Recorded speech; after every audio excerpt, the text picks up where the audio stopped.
for going on TV, for striking back at their government which they elected.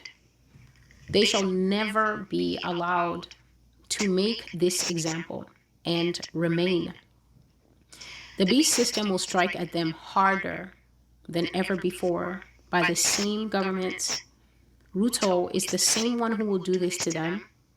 This government that they have sent scattering in the streets is the same one that will form a fist of oppression and strike back harder at them. They are fighting for their freedom, but they will not have it. For no government that is under the control of the beast system shall allow its people to offend them like this. They will be told what to do from the head, and then they will do it. Fires of revolution are coming to the nations, and yes, they will burn for a while, but eventually those fires will be put out. The final rise of the system that tramples the residue is in movement. Soon, protests will be met with armed force and police brutality that is far beyond the norm. And when it does, people will cry out from their woes and oppression. Yet this shall not stop the advance of the beast system, nor shall it cause the hand of control to retract. The beast will use cunning, craft, magic, dialogue, witchcraft, seduction, artifice, manhandling, disinformation, and brute force to achieve its objectives. People will crumble in front of this system like bread, and their needs will only be met as long as they comply. And so, the prophecy that I first made about Kenya was over a year ago, just a little over a year ago. I made that prophecy on April 27th, 2023.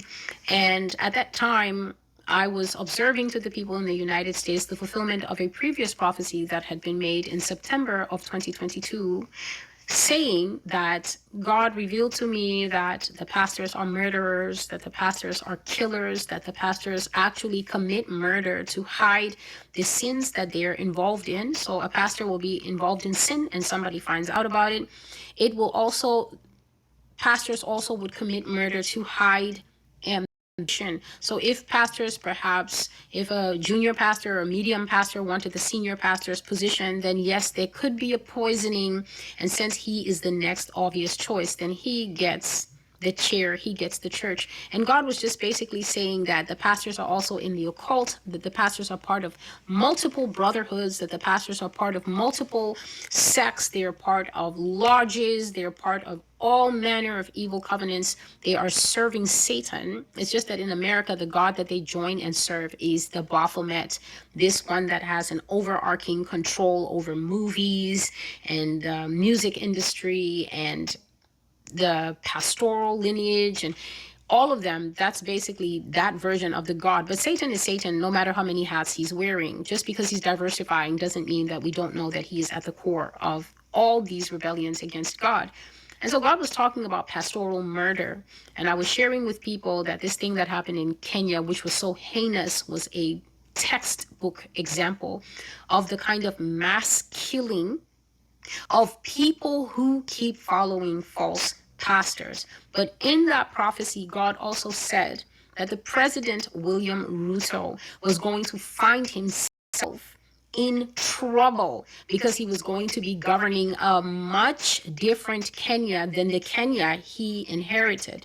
God says that he was going to find himself governing a very different Kenya to the one his predecessors gave him. The Lord made the remark that this man was a good man, and up to this moment in time, Kenyans are reacting so strongly and with so much rejection and vitriol of this statement. But by the time this prophecy is done, you'll have a better understanding of what that statement means and especially how it relates to you as a Kenyan. My rule of thumb is that when you come here, you should understand that I'm not sitting here having political commentary, social commentary, biblical commentary, or religious commentary of my views. You will never know my views.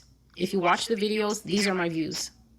exactly what God says, they are the same views that I have. Because nobody who is in their right mind as a Christian is going to hear God state what his views are and then say, but I don't know, can't we moderate that? And can't we find a side panel and let's have diversity and inclusion? Every right-minded Christian knows that God never strays from his word. And so if God has views and you have other views, then you may be something else. But I know one thing that you are not. You are not a believer. You are not a follower of the Lord Jesus Christ. You are not a Christian. You don't belong to the Lord's fold, because he doesn't have strays in there. The Bible says, my sheep know my voice and they follow me. A stranger they will not follow. That goes without saying that the stranger and his strange doctrines, God's sheep will follow. So I don't speak of my own self when I'm here. I'm speaking what God has given me, and if you can hear, then you can. If you can't hear, then God is with you. So a year ago, God says that Kenya was going to come into economic problems. Kenya was going to have economic woes. God said that Kenya is going to have a very, very, very difficult drought and famine. And it should be understood, as I said in that prophecy, that you cannot have a famine without a drought, because it is the lack of rain that will cause the nation to be able to produce less food. And when food is less, the one thing that always happens is the price of the food goes up, because it becomes what we call a commodity. Less food will always be more expensive, and when food is more expensive, you are bound to have revolution and backlash. God also said that William Ruto was going to be experiencing public backlash. And if you can see now, there's a lot of Kenyan commentators, and the one thing they keep saying is, we never had something like this before. We don't have something like this before. That is because Kenya is known to be law-abiding generally, and quite peaceful and stable. A diamond of a nation, rich in natural resources, rich in life. Also, the people are a valuable resource in it, in what their temperament is like. They're not hot-headed usually, but what is happening in Kenya is a point on fulfillment of the prophetic word that was given just a little bit over a year ago. And now God is bringing Kenya an update to their prophecy. And this is what he is saying. Kenya, you will never be allowed to defeat the beast system. You're in the streets right now and you're upset, and you may have a right to be upset if people are trying to hike taxes on you when you're already not being paid fair market value for your labor. Maybe the economy is contracting. I don't know what the social or the economic situation is over there, because that is my portion. My portion is to read out what God is telling you and to interpret it for you, so they will not be confused. And what God is saying is that Kenya, which is right now a typology of a fiery revolution. The title of this prophecy is Fires of Revolution, the Rise of the Beast System. So Kenya is a typology of a fiery revolution that has risen up because all the Trumans in the nation of Kenya have started to realize that there's some very rotting fish in the country. The country is not smelling so fragrant as it was when Kenyans were dancing a year ago to welcome their new president, to have him come in. They were happy. They were excited. They chose him. You chose him. But now he is in, and he seems to be wearing another skin. And this is why you take courage with the old words in the prophecy that says he is good.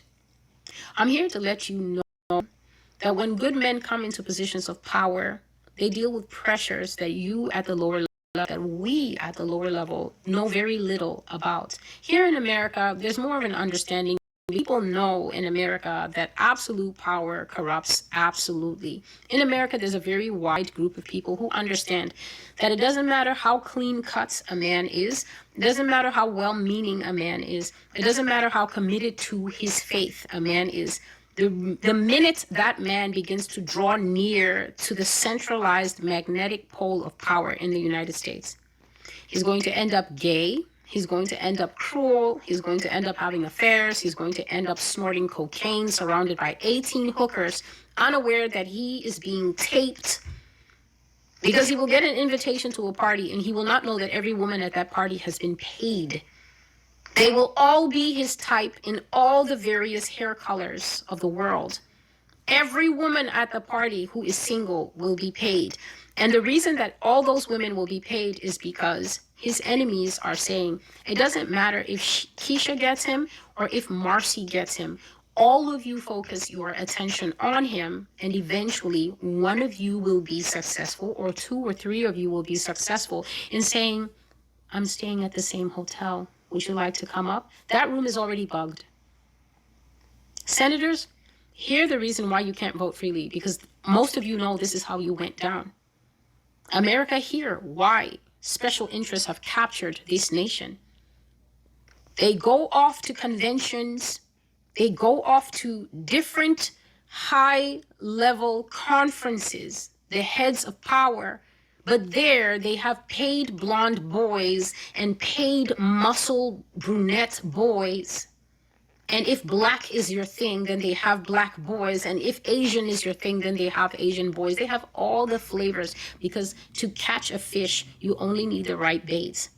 And so when people get near the core of power, that thing is rotten already, because Satan has taken it, because he is the God of this world.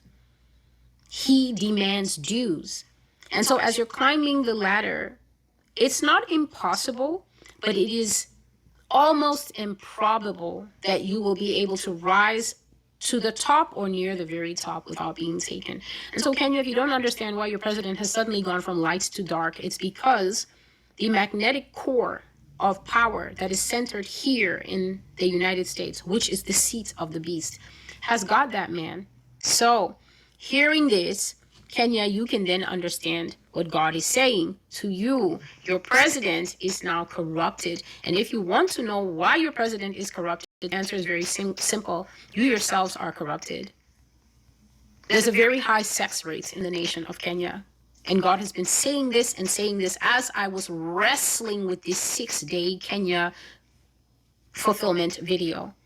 There's a very high rate of sex in the nation of Kenya. And this is sex that pretends to be born again. It's not even like here. People don't pretend to be saved. Well, they are saved and having sex here, but then they'll just say something like, God knows my heart, or don't judge me. Don't judge me. It's been a while, or something like that. But in Kenya, because the nation used to be so God-centric and so God-focused, the culture frowns on open sexuality while saved. There is a massive, massive contingent of people in Kenya who claim that they are saved, and they are sleeping with everything that moves. A high presence of the spirit of lust in that country. Very high, and lying about it through your teeth. Getting together to have late night 6-hour marathons talking about we're praying in the spirit. I invited the sister over to my house to pray in the spirit. Why do you tempt the Lord? Why do you tempt the Lord? People, you're fornicating, and then you're covering it up with the mantle of Christianity. Let me tell you something